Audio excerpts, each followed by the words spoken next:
आज हमारा in depth podcast का पहला एपिसोड है। आई एम डॉक्टर वंदना मिश्रा। बिहार में काम करने का कोई आपका मेजर मोटिव है कि गायनेकोलॉजिस्ट विजिट्स को भी नॉर्मलाइज करना चाहिए जैसे बाकी सारे डिपार्टमेंट्स हैं। पीसीओडी पीसीओएस बहुत कॉमन हो गया आज के टाइम पे। आज भी क्या आपके पास ऐसे लोग आते हैं जो जेंडर आइडेंटिफाई के लिए बोलते हैं? जी रोज आते हैं। बाद में कुछ भी कमा लोगे बट आप हेल्थ नहीं कमा सकते हो। Hello everyone, I am doctor Nancy. हमने आज हमारा अपना नया पॉडकास्ट चैनल स्टार्ट किया है जिसका नाम है इन डेप्थ पॉडकास्ट। ये चैनल का जो मेन मोटिव है वो रहेगा हेल्थ और एंटरप्रेन्योरशिप के रिलेटेड। हम लोग कोशिश कर रहे हैं कि इस पॉडकास्ट के थ्रू हम हेल्थ अवेयरनेस क्रिएट कर सकें, हेल्थ के एक्सपर्टीज़ को इन्वाइट करें और उनके थ्रू जितने भी डिटेल में हो सकती हैं बातें वो सारी आपके साथ शेयर करें। आज हमारा इन डेप्थ पॉडकास्ट का पहला एपिसोड है। इस पॉडकास्ट में हम स्टार्ट कर रहे हैं एक हेल्थ प्रोफेशनल के साथ, एक बहुत ही इंपॉर्टेंट टॉपिक्स के साथ, जो कि हैं एक बहुत ही well known gynaecologist and IVF specialist doctor Vandana Mishra. ये सारी डिटेल्स आपके साथ बताएंगे और इनके बारे में हम इनसे ही सुनते हैं। Thank you so much and I am doctor Vandana Mishra. मैं एक गायनेकोलॉजिस्ट और आईवीएफ स्पेशलिस्ट हूँ। मैंने अपना MBBS Lady Hardinge medical college Delhi university से किया था और मैं गोल्ड मेडलिस्ट भी रही हूँ एमबीबीएस में। और अपनी मास्टर्स इन गायनेकोलॉजी मैंने university college of medical sciences and GTB hospital Delhi से किया था। वहीं से मैंने सीनियर रेजिडेंसी और अपनी आईवीएफ की ट्रेनिंग भी की थी। और अपने आईवीएफ की ट्रेनिंग के लिए मैं स्पेन भी जा चुकी हूँ और हम लोग रेगुलरली विदेशों में भी जाकर भी अपनी ट्रेनिंग को अपडेट और अपग्रेड करते रहते हैं। इसके अलावा मैंने दिल्ली में ही infertility almost 3 to 5 years practice की और उसके बाद मुझे चांस मिला, मैं हैदराबाद में भी as a senior consultant IVF में मैंने 3 साल काम किया था। और 2019 ऑनवर्ड्स मैं बिहार में आईवीएफ क्लिनिक के साथ काम कर रही थी और अभी विगत 1 साल से मैंने अपना IVF centre good news IVF जो आरपीएस मोड़ पे स्थित है वहाँ मैंने स्टार्ट किया है। तो मैम, बिहार में काम करने का कोई आपका मेजर मोटिव था? जी, एक तो this is my birth place, so this is my state and I always wanted to work for the people here. और जब मैं ये दिल्ली, हैदराबाद या साउथ में काम कर रही थी तो मैंने देखा कि इनकी मेजर पॉपुलेशन जो आ रही थी वो कहीं ना कहीं हमारे बिहार की ही पॉपुलेशन से फीड हो रहे थे। यानी कि हम लोगों को फ्रॉम आवर ओन स्टेट हमें किसी न किसी वजह से बाहर जाना पड़ रहा था। प्रॉबली उनका ट्रस्ट नहीं था या उनको उस तरह की सुविधाएं यहाँ नहीं मिल रही थी या उनको लग रहा था कि यहाँ पे उतना अच्छा इलाज नहीं होगा। तो मुझे लगा कि क्या अगर हम लोग यहाँ पर ही वैसा ही वर्ल्ड क्लास कोई सेंटर हम स्टार्ट कर सके जिससे कि हमारे पेशेंट्स को उतनी दूर ट्रैवल ना करना पड़े और उनका खर्चा भी बढ़े और अपने ही स्टेट में अगर उनको ट्रीटमेंट मिल जाए तो अच्छा रहेगा। और इसी आशा के साथ मैंने यहाँ पे स्टार्ट किया। ओके, तो मैम स्टार्टिंग से अगर बात करें, एक गायनेकोलॉजिस्ट का जब भी कोई नाम सुनता है तो आज भी लोग में थोड़ी सी खिचक है। लोग करेक्टली अपने आप को बात नहीं करना चाहते, कंसल्ट नहीं करना चाहते। तो आपके पॉइंट ऑफ व्यू से आपको लगता है कि गायनेकोलॉजिस्ट विजिट्स को भी नॉर्मलाइज करना चाहिए जैसे बाकी सारे डिपार्टमेंट्स हैं? जी बिल्कुल बिल्कुल। जैसे अगर हमें बुखार होता है, सर में दर्द होता है, हड्डियों में पेन होता है या पेट में दर्द होता है तो हम ज़्यादा नहीं सोचते हैं और हम फिजिशियन के पास या ऑर्थोपेडिशियन के पास चले जाते हैं। पर अगर जहाँ जैसे ही किसी महिलाओं के और स्पेशली अगर योनि से रिलेटेड कोई प्रॉब्लम्स या गायनिकोलॉजी से रिलेटेड कोई प्रॉब्लम्स आते हैं तो मैंने देखा है कि वो उसको एक्सप्रेस नहीं करती हैं। तो जब तक आप बताओगे नहीं तो तब तक किसी को पता नहीं चलेगा और वो अपने ही बीमारी को खुद ही छुपाती हैं, जिसकी वजह से काफ़ी लेट हमारे पास आते हैं, जिसकी वजह से प्रॉब्लम्स भी बहुत बढ़ जाते हैं। जहाँ इलाज सिंपल तरीकों से हो जाता वहीं उनको थोड़ा जटिल इलाज के लिए जाना पड़ता है या सर्जरी के लिए जाना पड़ता है। अगर मान लीजिए मेंस्ट्रुअल इरेगुलरिटीज़ की बात है तो लड़कियां शर्माती हैं या नहीं बताती हैं। पेन अगर होता है पीरियड्स में तो वो खुलकर सामने नहीं आ पाती हैं। उसी तरह से अगर कोई सेक्सुअल डिसऑर्डर्स हैं या फिर अगर प्रेगनेंसी नहीं हो रही है तो इसमें भी मैं यही इनकरेज करूंगी अपने फीमेल फ्रेंड्स से, इवन विद जो उनके मतलब हस्बैंड्स हैं उनसे भी, कि दोनों अगर आपको प्रेगनेंसी होने में प्रॉब्लम हो रही है, बार बार गर्भपात हो रहा है या फिर नीचे के रास्ते से डर्टी डिस्चार्जेस हो रहे हैं, गंदा पानी जाता है या पीरियड से रिलेटेड कोई प्रॉब्लम है तो उसको सामने आकर बताइए। और एज अ गायनेकोलॉजिस्ट जितनी जल्दी आप हमारे पास आओगे उतना सिंपल ट्रीटमेंट आपको मिल जाएगा। जी, और मैम अगर टीनेज की बात करें तो आज के टाइम में मेंस्ट्रुएशन जो है टीनेजर्स में अर्ली आने लगे हैं। जी हाँ, बिल्कुल। ये एक बहुत बड़ा इशू है, कुछ लोग को लेट भी होते हैं। और पीसीओडी पीसीओएस हाँ, बहुत कॉमन हो गया आज के टाइम पे। तो उसके बारे में आप थोड़ा सा बताएं कि क्या होती है, इसमें क्या डिफरेंस है, और क्या कोई प्रिवेंशन है जो हम इग्नोर कर सकते हैं, या फिर उसे कुछ प्रिवेंटिव मेजर्स है? बिल्कुल, बिल्कुल है। और बहुत इम्पोर्टेंट है ये जानना कि जो हमारे आज के जो टीनेज हैं और उनको अगर हम कंपेयर करें एक डेकेड बैक से ही, अगर 10 साल पहले की जो टीनेज पॉपुलेशन थी और आज की जो टीनेज पॉपुलेशन है, अगर उन्हीं से हम कंपेयर करें, तो लाइफस्टाइल चेंजेस बहुत आ गए हैं। पहले जितना फिजिकल एक्टिविटी होता था, लोग चलने का ही काम इतना सारा होता था, या फिर डाइट अगर देखा जाए तो उस वक्त बहुत नेचुरल डाइट ज़्यादा होता था, हाई फाइबर और लो फैट डाइट ज़्यादा होते थे। आज के हमारे टीनेज पॉपुलेशन में जो एक्सपोजर है डाइट का, वो रिफाइंड फूड या जंक फूड और कार्बोनेटेड ड्रिंक्स और शुगर पैक्ड जो पैकेज फूड प्रोडक्ट्स बोलते हैं, उसका एक्सपोजर बहुत ज़्यादा है। बचपन से ही बच्चे chips, Coca Cola, pizza, burger और ऐसी चीज़ों को लेने लगे हैं। और कंपेयर करें उनकी फिजिकल एक्टिविटी, तो वो बहुत ही ज़्यादा कम है जो हमारे जो पेरेंट्स या ग्रैंड पेरेंट्स की होती थी, या हमारे, तो उसके कंपैरिजन में मोबाइल बेस्ड गेम्स हैं या घर पे बैठ के जो पीसी पे खेलते हैं, या जो कंप्यूटर गेम्स होते हैं, वो ज़्यादा हो गए हैं। तो इन सब का असर हमारे फिजिकल हेल्थ और मेंटल हेल्थ पे भी होता है। जो आप कह रहे हो प्रिकॉशस प्यूबर्टी या पीरियड जल्दी आ जाना, या जो प्यूबर्टी के जो चेंजेस होते थे वो जल्दी आना, ये सब उसी का नतीजा है। जब फैट का मेटाबॉलिज्म नहीं हो पाता है, बर्न नहीं होता है, तो उसकी वजह से भी ये सारे चेंजेस होते हैं। तो हम क्या कर सकते हैं? सबसे पहले तो हमारे पेरेंट्स को एजुकेट होना ज़रूरी है, ताकि वो अपने बच्चों को एजुकेट करें। कभी भी पैकेज फूड के लिए नहीं जाना है। जहाँ पे भी हो सके, जितना ज़्यादा हो सके, हमें फ्रूट्स, वेजिटेबल्स, सैलड्स, इन सब का यूज़ करना होता है। बहुत अभी आजकल आ रहा है awareness regarding the millets in the diet, तो रागी, ज्वार और ऐसे मिलेट्स का कंजम्पशन बढ़ाइए, फ्रेश फ्रूट्स का कंजम्पशन बढ़ाइए, and less dependence on the package food करिए। कहीं ना कहीं एक्सरसाइजेस हमारे स्पोर्ट्स को इंक्लूड करिए अपने करिकुलम में। और ये मोबाइल बेस्ड गेम्स और जो घर पे बैठ के खेलने का है, उससे ज़्यादा अच्छा आप बाहर निकल के खेलिए। वो आपके मेंटल हेल्थ के लिए भी अच्छा है, फिजिकल हेल्थ के लिए भी तो अच्छा है। बेसिकली जो पहले के हमारे लाइफस्टाइल थे, फिजिकल एक्टिविटीज, स्पोर्ट्स में कंट्रीब्यूट करना, बाहर निकलना, वो हमारे लिए बेटर थी। बहुत ज़्यादा। और सनलाइट का एक्सपोजर बहुत इंपॉर्टेंट होता है। वो सिर्फ बोन्स के लिए इंपॉर्टेंट नहीं होता है। जो सनलाइट, जो अर्ली मॉर्निंग का जो सनलाइट होता है, हमें लगता है वो सिर्फ हमारी हड्डियों के लिए है, तो दूध पिलेंगे तो हो जाएगा, ऐसा नहीं होता है। उसका जो एक्सपोजर होता है वो हमारे एंडोमेट्रियम पे भी काम करता है, मतलब यूट्रस की लाइनिंग को भी हेल्दी करता है, वो एग की क्वालिटी को भी इम्प्रूव करता है। लड़कों में वो सीमेन के पैरामीटर्स को भी इम्प्रूव करता है। तो विटामिन डी का इंपॉर्टेंस भी बहुत ज़्यादा है। तो खुले हवा में सुबह के टाइम पे योगा आसनास या फिर वॉकिंग या जॉगिंग वगैरह करिए तो बहुत अच्छा होता है। तो मैम, जैसा कि आपने बोला कि जंक फूड एंड ऑल से प्रॉब्लम होती है, डायरेक्टली अफेक्ट करता है, तो किस लेवल तक ये चीज़ें, हमारी जो लाइफस्टाइल है, वो डायरेक्टली अफेक्ट करती है हमारी फर्टिलिटी की, मेन और वुमेन में अलग अलग? आई मीन कि कोई ऐसे केसेस हैं जैसे स्मोकिंग, अल्कोहल इनटेक, तो वो मेन को किस हद तक अफेक्ट करती है, वुमेन को किस हद तक अफेक्ट करती जी, तो ये दोनों को अफेक्ट करता है। ठीक है, तो काफ़ी स्टडीज़ आई हैं, सिर्फ इंटरनेशनल ही नहीं, इंडियन स्टडीज़ भी हैं जो दिखाती हैं कि जो अभी हम लोगों ने जैसे डाइट की बात की है ना, इंक्लूडिंग द पैकेज्ड फूड्स और रिफाइंड फूड्स और फैट इंक्लूडिंग जो फूड होता है उसकी बात करी, उसी तरह से स्लीप पैटर्न भी होता है। आजकल क्या लोग कॉर्पोरेट्स में काम कर रहे हैं या मल्टीनेशनल कंपनीज में काम कर रहे हैं, उनका स्लीपिंग पैटर्न बहुत ज़्यादा इरेटिक होता है, रात को जगना, दिन में सोना, तो उसका भी इफेक्ट होता है। मेलाटोनिन नाम का एक मॉलिक्यूल होता है जो ब्रेक डाउन हो जाता है। अगर आप रात को नहीं सोते हो, अगर अपनी रात की स्लीप आपकी डिस्टर्ब्ड है, तो वो मेलाटोनिन काम नहीं करता है। और इसी तरह से अगर पुरुषों में भी वेट का देखा गया, अगर सेंट्रल ओबेसिटी होती है और तो उसमें क्या, उनमें ईस्ट्रोजन जो महिलाओं में पाए जाते हैं हार्मोन, वो बढ़ जाता है और टेस्टोस्टेरोन कम हो जाता है।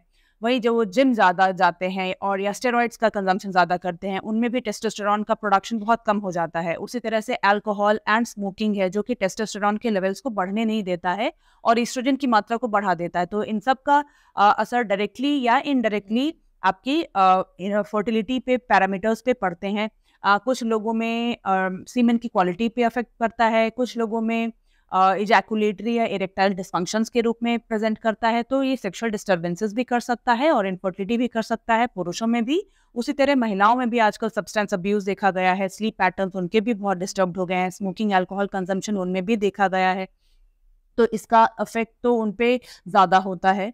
ओवरीज में जो हमारे एग के नंबर्स होते हैं वो कांस्टेंट रहते हैं, वो बढ़ते नहीं हैं। तो जब स्मोकिंग है या इन्वायरमेंटल पोल्यूटेंट्स हैं या ऐसे जो अल्कोहल या अदर सब्सटेंस अब्यूजेस का जो इफेक्ट होता है वो हमारे एग की क्वालिटी और नंबर्स दोनों को अफेक्ट करता है। तो it is strongly recommended to stay away from these things. कोई ऐसा पर्टिकुलर क्वांटिटी है जो कि लाइक वुमेन इस लेवल तक अगर अल्कोहल कंजप्शन कर रही है, स्मोकिंग कर रही है, तो उनको अफेक्ट करेगा कंपैरेटिवली मेल कर रहा है? बिकॉज मैंने ऐसा कुछ स्टडीज में देखा था कि वुमेन को लाइक अगर 10 ml अल्कोहल अगर वो ले रही है तो अगर कोई 1 लीटर मैन ले रहा है तो दोनों का डिफरेंस होगा। करेक्ट, जैसे मैंने अभी आपको बोला कि इसका इफेक्ट दोनों पे होता है, पर कहीं ना कहीं नेचर का बैलेंस ऐसा है कि विमेन ज्यादा अफेक्टेड हो जाती हैं। और किसकी बॉडी का क्या लिमिट है ये तो अभी तक नहीं पता है। कुछ लोग तो कहते हैं ना, जैसे कि पैकेट्स ऑफ सिगरेट्स भी पीते हैं तो कुछ नहीं होता है, और कुछ एक आध भी पीते हैं तो उनको कैंसर हो जाता है। तो हर किसी की बॉडी अलग होती है। तो इसीलिए इम्पोर्टेंट होता है कि अगर जैसे मैं अभी सिर्फ आई स्टिक टू फर्टिलिटी है ना, अगर इनफर्टिलिटी की ही बात करें तो आप अगर शादी हो गई है आपकी और आपकी एज 30 या 35 को क्रॉस कर रही है, आपको मालूम है कि आप सब्सटेंस अब्यूज, स्मोकिंग वगैरह लेते हैं, या आपके पीरियड्स इरेगुलर रहे हैं, या पहले कोई सर्जरी हुई है जैसे ओवेरियन सिस्ट्स की, या आपकी एंडोमेट्रियोसिस की हिस्ट्री है, या you know that you have PCOS, ऐसे कोई भी गायनेकोलॉजी से रिलेटेड प्रॉब्लम्स है, तो आप एक simple consultation with a gynaecologist या इनफर्टिलिटी स्पेशलिस्ट ले लीजिए। बहुत आसान टेस्ट होते हैं, जैसे ट्रांसवेजाइनल सोनोग्राफी है, या AMH एक ब्लड टेस्ट है, और कुछ और ब्लड टेस्ट होते हैं, और अल्ट्रासाउंड्स के थ्रू हमें पता चल जाएगा कि आप where are you standing, where is your biological clock, ताकि आप आपके पास कितना टाइम है basically to become a mother, so that आपको दिक्कत ना हो। तो आप एक अर्ली कंसल्टेशन लेंगे तो it will help both the men and the women. तो आइडियली जो फर्टिलिटी की एज होती है वो आइडियली क्या होती है मेन एंड वुमेन में? आइडियली इज एक बेस्ट बोलते हैं ना प्रेग्नेंट होने की age, like safe and best.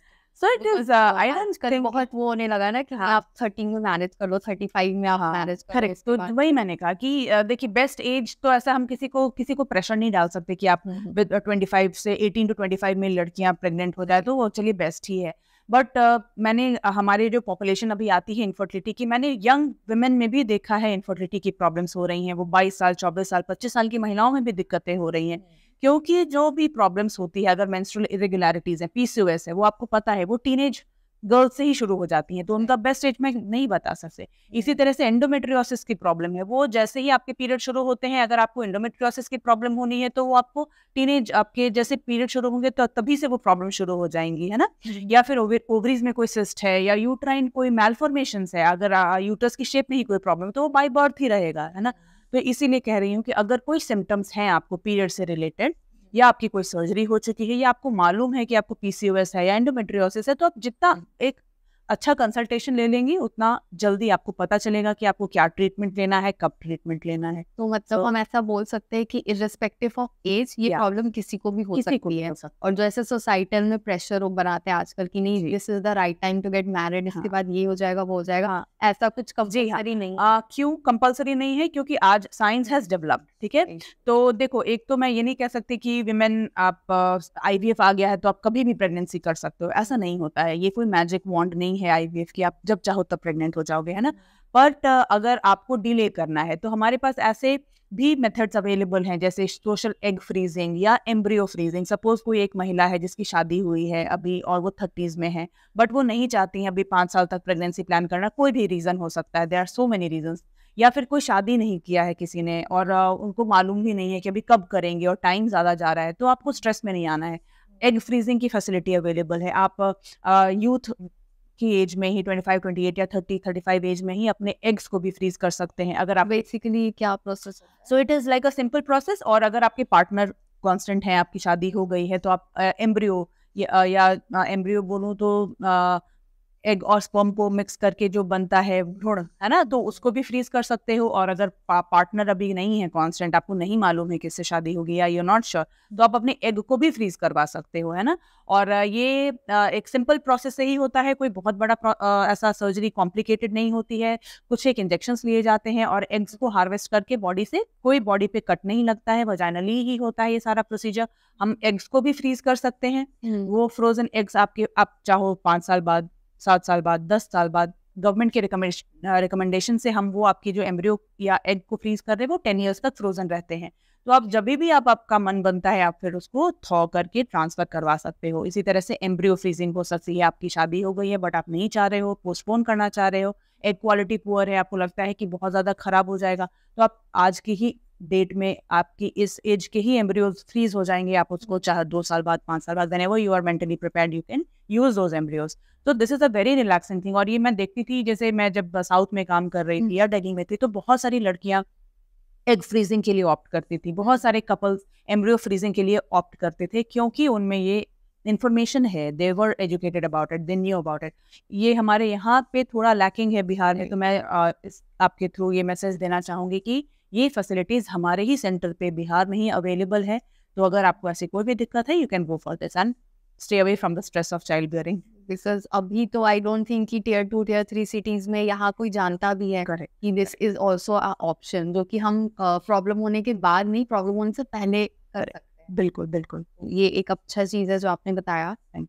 एक आपने बोला एंडोमेट्रियोसिस, तो उसके बारे में आप कुछ बताएं, क्या होती है ये चीज़? जी बहुत कॉमन है। एंडोमेट्रियोसिस का मतलब होता है कि जो यूट्रस की लाइनिंग है ना, एंडोमेट्रियल टिश्यू, वो यूट्रस के अंदर होनी चाहिए, बट कुछ लोगों में वो यूट्रस की बॉडी पे, ट्यूब्स में, ओवरीज में, या हमारे एब्डोमिनल के दूसरे भाग में, पेरिटोनियम पे, यूरिनरी ब्लैडर पे, या आंतों के ऊपर भी ग्रोथ होनी शुरू हो जाती है।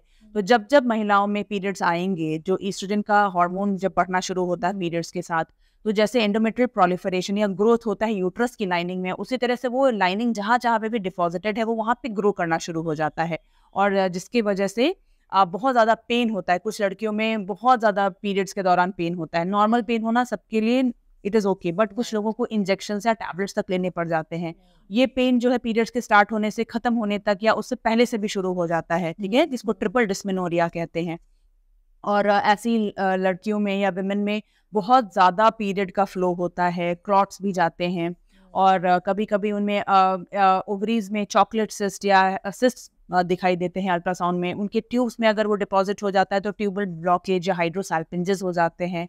कुछ लोगों में अगर वो डिपॉजिट्स बावल पे है, मतलब आंतों पे है, तो जब वो मोशन पास कर रहे हैं, जैसे स्टूल पास कर रहे हैं, तो उस वक्त भी बहुत ज़्यादा पेन हो सकता है, या जब साथ में रहते हैं तो उस वक्त भी बहुत ज़्यादा पेन हो सकता है। तो ये सारे अलग अलग सिम्टम्स होते हैं। क्या ट्रीटमेंट है इसका? ट्रीटमेंट डिपेंड करता है कि वो कौन से स्टेज में आ रहे हैं। अगर आप अनमैरिड हो या आपको प्रेगनेंसी प्लान नहीं करनी है तो उसका ट्रीटमेंट अलग होता है, और अगर आपको प्रेगनेंसी प्लान करनी है तो उसके लिए अलग ट्रीटमेंट होता है। या इट इज ट्रीटेबल। और कुछ लोगों में मेडिसिन से नहीं तो फिर सर्जरी भी करनी पड़ सकती है। हमारे को वो जो डिपॉजिट्स हैं उनको रिमूव करना पड़ सकता है, ओवरीज की सिस्ट को रिमूव करना पड़ सकता है। So it depends on the stage and the grade of endometriosis.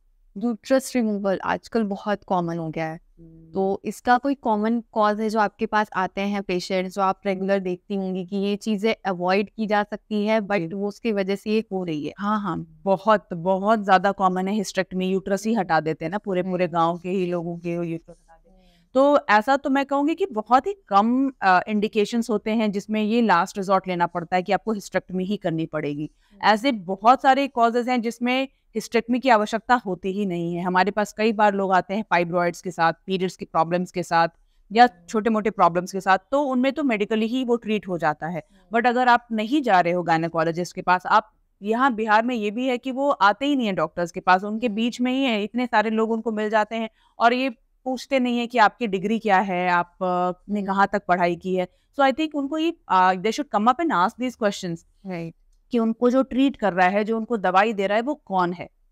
हर जो कोई दवाई लिख रहा है वो डॉक्टर नहीं होता है, हर डॉक्टर गायनेकोलॉजिस्ट नहीं होता है ना। तो ये पूछे कि उनकी डिग्री क्या है, वो कहाँ से पढ़े हैं, और एक कंसल्टेशन एक प्रॉपर गायनेकोलॉजिस्ट से लीजिएगा तो 100 में 99 केसेस को हिस्टेक्टमी की आवश्यकता पड़ेगी ही नहीं। और टाइम पे कंसल्टेशन, आई थिंक। जी करेक्ट। तो IVF के बारे में आप बताएं, इसका प्रोसेस क्या है, कौन लोग ये करवा सकते हैं, इसके क्या सक्सेस रेट्स होते हैं? जी। सो बेसिकली इनफर्टिलिटी ट्रीटमेंट जब होता है, जैसे निःसंतानता है, या बच्चे नहीं ठहर रहे हैं, या बच्चे ठहरने के बाद दोबारा नहीं ठहर रहे हैं, या बार बार खराब हो जाते हैं 2 महीने 3 महीने में, तो ये सारे वो पॉपुलेशन है जिनको इनफर्टिलिटी ट्रीटमेंट की ज़रूरत पड़ सकती है। और इनफर्टिलिटी ट्रीटमेंट का मतलब सिर्फ IVF नहीं होता है। आईवीएफ से पहले भी बहुत सारी चीज़ें होती हैं, जैसे ओव्यूलेशन इंडक्शंस हैं या आईयूआईज हैं या सिंपल प्रोसीजर्स हैं जिससे भी प्रेगनेंसी हो सकती है। बट सपोज आपके दोनों ट्यूब्स ही ब्लॉक्ड हैं या स्पर्म पार्टनर का स्पर्म निल है या उसकी क्वालिटी अच्छी नहीं है या फिर कोई और ऐसी दिक्कत है, ओवरीज में सिस्ट्स हैं या नॉर्मली प्रेगनेंसी कंसीव नहीं हो पा रहा है या कोई जेनेटिक डिसऑर्डर है, तो ऐसे लोगों को आईवीएफ या इन विट्रो फर्टिलाइजेशन की ज़रूरत पड़ती है। IVF basically test baby treatment होता है जिसमें एग्स को बॉडी से बाहर लेकर लैब में with the sperm, husband sperm से उसको मिलाते हैं, जिसको इक्सी प्रोसीजर बोला जाता है, इंट्रासाइटोप्लाज्मिक स्पर्म इंजेक्शन, और उससे फिर जो एम्ब्रियोज बनते हैं उनको यूट्रस में ट्रांसफर करते हैं। तो क्या इसकी कोई एलिजिबिलिटी है कि ये होना चाहिए या फिर कोई सर्टेन एज ग्रुप? हाँ, करेक्ट। तो ये गवर्नमेंट के रिकमेंडेशंस के या गाइडलाइंस में ही किया जाता है। हम आईवीएफ 50 इयर्स जो अपर age limit for the females है 50 के ऊपर, और मेन जो है वो 55, पुरुष की एज 55 से ऊपर नहीं होनी चाहिए। ऐसे और भी गाइडलाइंस होते हैं जो हम जब कपल आता है तो हम देखते हैं और तभी वो आईवीएफ ऑप्ट कर सकते हैं। सक्सेस रेट आईवीएफ के एक साइकिल का समवेयर अराउंड 55 to 65% होता है, बट 2 से 3 बार करने पर ऑलमोस्ट 80 to 90% पेशेंट्स कंसीव कर जाते हैं। तो हमारा सक्सेस रेट काफ़ी इंप्रूव हो गया है आज की डेट में, और इसके कोई मेजर हेल्थ पे साइड इफ़ेक्ट्स नहीं होते हैं। जो हम इंजेक्शंस देते हैं वो डीएनए रिकॉम्बिनेंट टेक्नोलॉजी से बनते हैं, तो पुराने ज़माने में जो इंजेक्शंस थे उससे काफ़ी अलग हो गया है इंजेक्शन, कोई साइड इफ़ेक्ट्स नहीं होते हैं, मॉनिटर्ड डोज में दिया जाता है और इसके कोई लॉन्ग टर्म साइड इफ़ेक्ट्स भी नहीं होते हैं। So it's pretty safe procedure. आपके पास जो भी आते होंगे पेशेंट्स, बिकॉज आप यहाँ पटना में हैं, आपके सेंटर्स टियर 2 में हैं, तो कोई ऐसी चीज़ जो आईवीएफ के पेशेंट्स का एक डर होता है, because IVF is still a taboo, correct right? लोग इसके बारे में जानते नहीं हैं, तो जो भी लोग बाहर से आते हैं, तो कोई ऐसी चीज़ जो आप बताना चाहोगे कि इसमें डरने की ज़रूरत उनको नहीं है, सेफ चीज़ है और इसलिए कि आप कोई भी कंसल्ट कर सकता है? करेक्ट। तो इससे तो रिलेटेड कई सारे मिथ्स हैं। सबसे पहले तो पता नहीं क्यों आईवीएफ आज भी एक टैबू ही है, गांव के लोग या जो ऐसे हैं वो नहीं करवाना चाहते हैं। तो ये जो मिथ्स हैं उनसे उनके दिमाग में होते हैं कि आईवीएफ करवाएंगे तो पता नहीं क्या हो जाएगा, या कितने सारे इंजेक्शंस होंगे, बॉडी में बहुत ज़्यादा उसके साइड इफ़ेक्ट्स हो जाएंगे, आगे जाके कैंसर तो नहीं हो जाएगा। तो जैसे मैंने आपको बताया कि ये बहुत ही ज़्यादा सेफ इंजेक्शन होता है, मतलब प्रोसीजर होता है। जो अब इंजेक्शंस होते हैं वो पहले से बिल्कुल डिफरेंट इंजेक्शंस हैं। हम हर एक इंडिविजुअल का डोज कैलकुलेट करते हैं, तो वो मॉनिटर्ड होता है, और हम आपके स्कैन्स बीच में करते रहते हैं, तो उसके कोई साइड इफ़ेक्ट्स आपको आगे ना हो। तो सबसे पहला ये है, सेफ्टी से रिलेटेड मिथ होता है। ड्यूरेशन होता है ऑलमोस्ट एक आईवीएफ साइकिल को कंप्लीट होने में 1 मंथ का टाइम लगता है। तो इससे रिलेटेड और जो मिथ्स हैं वो मैं जस्ट बोल देती हूँ कि फिर दूसरा उनका मिथ होता है कि हमारा बच्चा होगा कि नहीं होगा। तो ऑब्वियसली इसमें आपका एग और आपके हस्बैंड का ही स्पर्म लिया जाता है। कुछ केसेस ऐसे होते हैं जिसमें अपने एग्स नहीं हैं या उनकी ओवरी सी हट गई है या हस्बैंड का शुक्राणु निल है या नहीं है, तो जो भी अगर मान लीजिए डोनर एग या डोनर स्पर्म लेना पड़ रहा है तो वो आपकी कंसल्टेशन से ही होता है। जब तक आप साइन करके नहीं देते हो तब तक यूज़ नहीं किया जाता है, तो बेबी आप ही का होगा। थर्ड मिथ होता है कि जो आईवीएफ से बेबी होगा तो वो सिजेरियन से ही होगा क्या? तो ऐसा भी नहीं है। एक बार जब आप प्रेग्नेंट हो जाते हो तो आईवीएफ की प्रेगनेंसी बाकी प्रेगनेंसीज की तरह ही आगे बढ़ती है। फोर्थ मिथ होता है कि हमें 9 महीने बेड रेस्ट पे चला जाना होगा। बिल्कुल भी ऐसा नहीं होता है। आईवीएफ में एक बार प्रेग्नेंट हो गए, जिस दिन आपका एम्ब्रियो ट्रांसफर होता है उस दिन या 2-3 दिन तक थोड़ा रेस्ट की जरूरत होती है, आगे जाके बेड रेस्ट की जरूरत बिल्कुल भी नहीं होती है। फिर बहुत बड़ा मिथ होता है कि जो हमारे अगर आईवीएफ से बेबी हुआ तो हमारे बेबी को भी आईवीएफ की जरूरत पड़ेगी। ऐसा भी नहीं होता है। वो बच्चे बिल्कुल ही नॉर्मल होते हैं और देख के कोई भी नहीं कह सकता कि आईवीएफ से हुआ है या नॉर्मली हुआ है। तो ऐसी कोई भी बात नहीं है ना कि आपके बेबी को भी जरूरत पड़ेगी, ऐसा नहीं होता है जस्ट बिकॉज आपका आईवीएफ हुआ है। तो these are some of the myths related to IVF. तो एक क्वेश्चन है, इससे रिलेटेड नहीं है, बट आज भी क्या आपके पास ऐसे लोग आते हैं जो जेंडर आइडेंटिफाई के लिए बोलते हैं? जी रोज आते हैं। So it is absolutely illegal in India. We can not do pre conception या pre natal sex determination is मतलब इट्स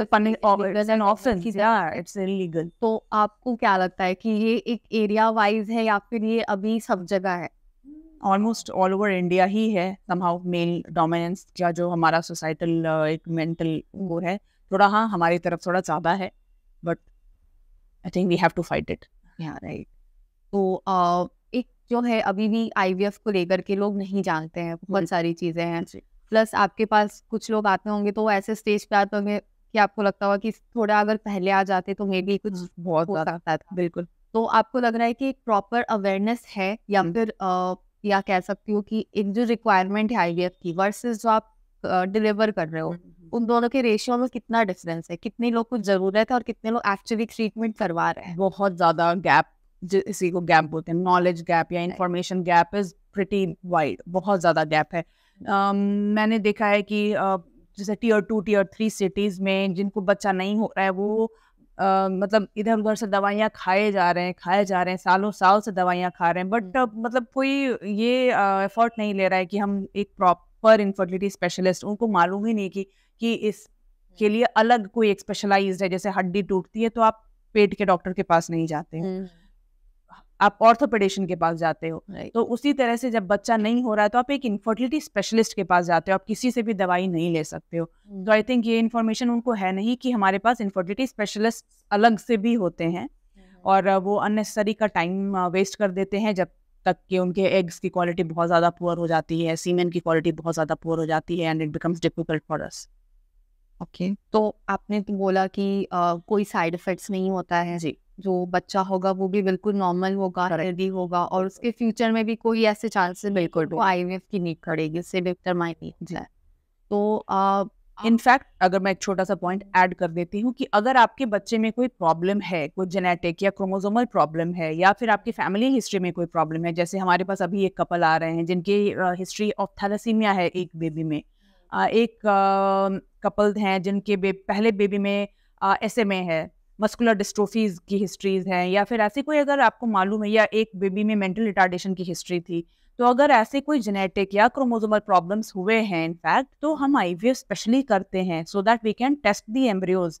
जो एम्ब्रियो बनता है, जो भ्रूण बनता है, उनको ट्रांसफर करने से पहले उनका टेस्टिंग किया जा सकता है, जिसको कहते हैं pre implantation genetic testing for aneuploidies या मोनोजमीज के लिए हम टेस्ट करके, और जो एम्ब्रियोज क्रोमोसोमली या जेनेटिकली हेल्दी पाए जाते हैं उन्हीं को ट्रांसफर करते हैं। तो इनफैक्ट अगर कोई प्रॉब्लम्स है तो हम आईवीएफ के थ्रू वो प्रॉब्लम को प्री आइडेंटिफाई करके वी कैन एंश्योर कि आपका जो आगे बेबी होगा वो हेल्दी होगा। तो इनफैक्ट आईवीएफ से होने वाले बच्चे काफी हेल्दी होते हैं। इनफैक्ट ये अच्छा हो गया जो जनरल प्रेगनेंसी होती है उससे पहले आपको पता चल रहा है कि क्या होने वाला है और कैसा होने वाला है, ये तो अच्छी चीज़ है।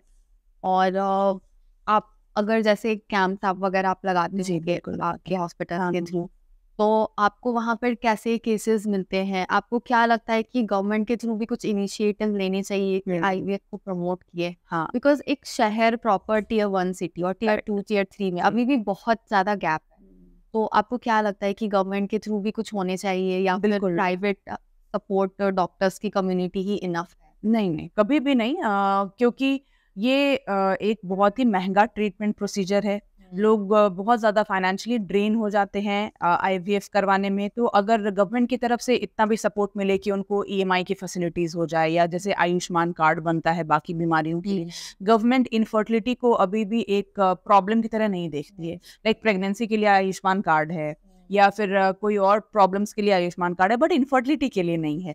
तो आई थिंक उतना भी सपोर्ट अगर हमारे पेशेंट्स को मिल जाए कि उनको ईएमआई की फैसिलिटीज़ ईजिली मिल जाए, या फिर गवर्नमेंट की तरफ से फाइनेंशियल सपोर्ट मिल जाए, तो उनके लिए काफ़ी अच्छा होगा। और ऑब्वियसली अवेयरनेस कैंप्स जितने ज़्यादा लगेंगे उतना उनके लिए इन्फॉर्मेशन अच्छा मिलेगा उन्हें। तो एक लास्ट क्वेश्चन में यही पूछना चाहूँगी कि जो एज अ गायनेकोलॉजिस्ट आप क्या बोलना चाहोगे जो यूथ्स हैं, टीनेजर्स हैं, जैसे कि आपने बताया लाइफस्टाइल प्रॉब्लम्स हो रही है, तो क्या ऐसी चीज़ें मेजर चीज़ें हैं जो हम अवॉइड कर सकते हैं in early stages of our life, जिससे कि फ्यूचर में काफ़ी हद तक हमें कॉम्प्लिकेशंस ना हो? बहुत सारे हैं ऐसे तो बोलने को मेरे मन में। मतलब सबसे पहले तो यही है कि हमारे यूथ को मैं कहूँगी कि टेक केयर ऑफ योरसेल्फ, है ना। आपके बॉडी के अलावा आपके पास और कुछ भी नहीं है ना। तो आप बाद में कुछ भी कमा लोगे बट आप हेल्थ नहीं कमा सकते हो। तो जितने अर्ली स्टेजेस में आप अपने डाइट और अपने हेल्थ को लेके, और बहुत अच्छा लगता है मुझे देख के कि आजकल बहुत सारे लड़के लड़कियां हैं जो अपने हेल्थ को लेके काफ़ी जागरूक हो गए हैं। वो अपना डाइट बहुत अच्छा मेंटेन कर रहे हैं, बहुत अच्छे एक्सरसाइजेस कर रहे हैं।